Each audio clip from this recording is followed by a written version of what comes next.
السلام عليكم ورحمة الله وبركاته. Today we are going to talk about verb to do. يعني النهارده هنتكلم مع بعض وندردش في الverb to do. وطبعا الverb to do المعنى الشهير ليه هو يفعل، ولكن احنا هنشوف له معاني تانية أخرى، وأحيانا ما بيكونش له معنى في الجملة، برضه ده هنشوفه مع بعض بالتفصيل خلال الدقائق القادمة.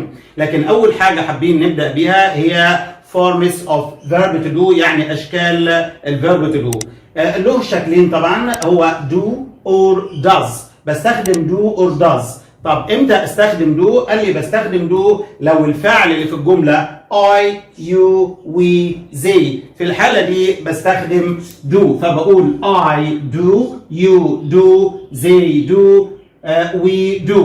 كمان كلمة الفعل does بستخدم does لما يكون subject الفعل عندي إحدى الضمائر الثلاثة he does, she does, it does. ولو موجود هنا subject الفاعل ده بيكون singular مفرد زي أحمد، عمر، عبد الرحمن، رضوى، teacher، friend. في الحالة دي بستخدم does.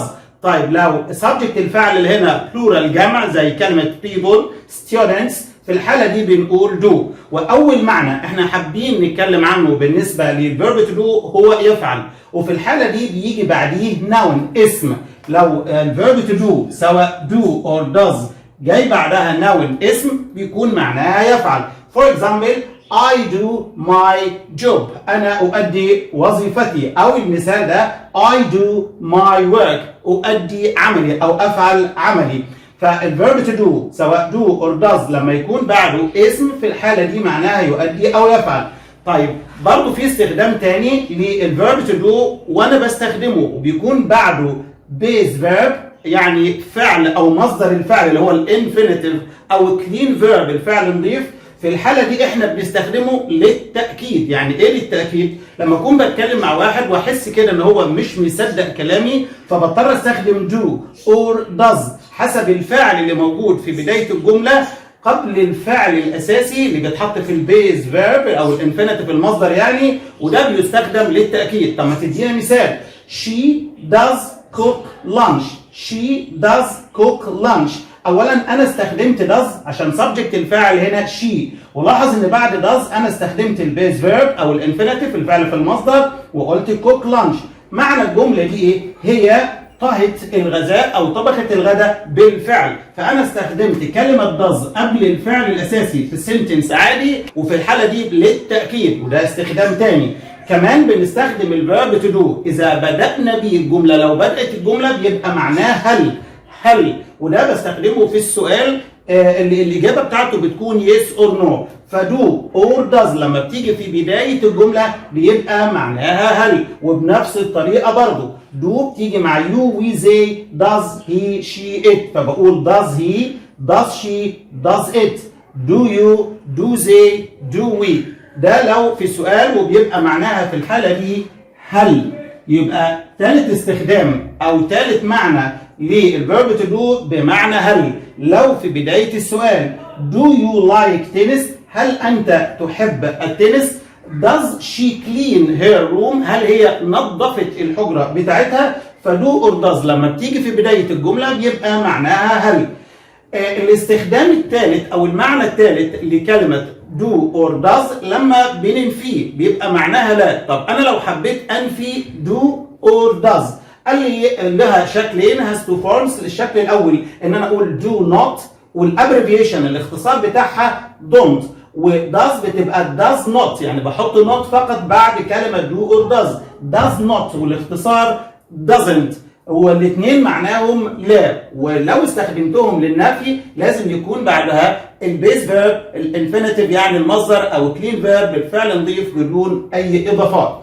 For example عمر doesn't drink tea، عمر لا يشرب الشاي. ممكن اقول they don't play football، هم لا يلعبون كرة القدم. فكلمة don't doesn't معناها لا، وده معنى رابع للverb to do. قلنا اول معنى معناه يفعل، المعنى الثاني انا او الاستخدام الثاني باكد به الفعل، الثالث المعنى الثالث بيبقى معناها هل لما بتيجي في بداية السؤال، والمعنى الرابع اللي هو doesn't. طيب الفيرب تو دو بيبقى موجود احيانا في السؤال وليس له معنى. امتى ما يكونش ليه معنى؟ لو الفيرب تو دو قبل منه حاجه اسمها question word كلمة استفهام، سواء كلمة when what where how many. في الحالة دي بيبقى helping verb فعل مساعد أو auxiliary verb.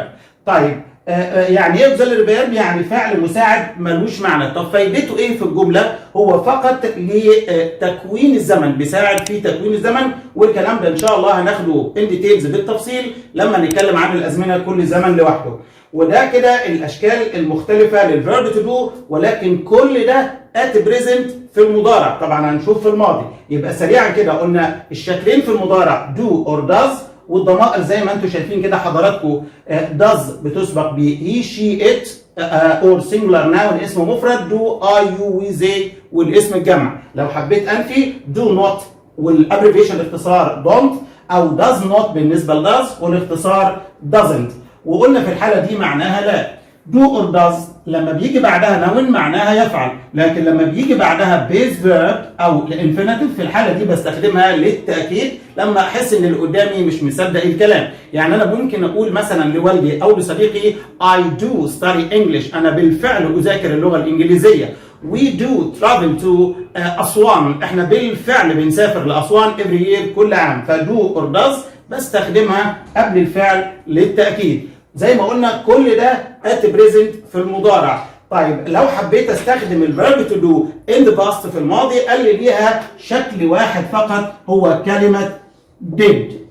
ودid بنفس المعاني ولكن في الماضي. يعني هنا معناها يفعل، did بيبقى معناها فعل. طيب معناها فعل امتى؟ لو جه بعدها noun اسم. For example نفس المثال لو انا حبيت اطبق الامثله دي على كلمه did، I did my work، انا اديت او فعلت الشغل بتاعي، خلصت الشغل بتاعي. طب حابب استخدم did لتاكيد فعل، هنقول she did cook lunch yesterday، هي بالفعل طبخت او طهت الغداء بالامس. لو حبيت استخدم did في السؤال، did you watch the film، هل انت شاهدت الفيلم؟ فdid برضو معناها هل. ودid لو حبيت انفيها نفي كلمة did، النفي العادي بقول did ونضع كلمة not، وممكن الابريفيشن بيبقى كلمة didn't. وفي كلتا الحالتين لازم يكون الانفينيتيف المصدر او بيز verb الفعل في الشكل المصدر بتاعه بدون اضافات. وبستخدم did في السؤال، وفي الحالة دي ملهاش معنى لأن هي بتبقى helping verb أو auxiliary verb فعل مساعد. الفايدة بتاعتها إن هي بتكون بتساعد في تشكيل الزمن. فممكن أقول when did they go to school، متى ذهبوا إلى المدرسة. what did you do yesterday، ماذا فعلت بالأمس. ده كده الاستخدامات بتاعت الverb to do at present or in the past.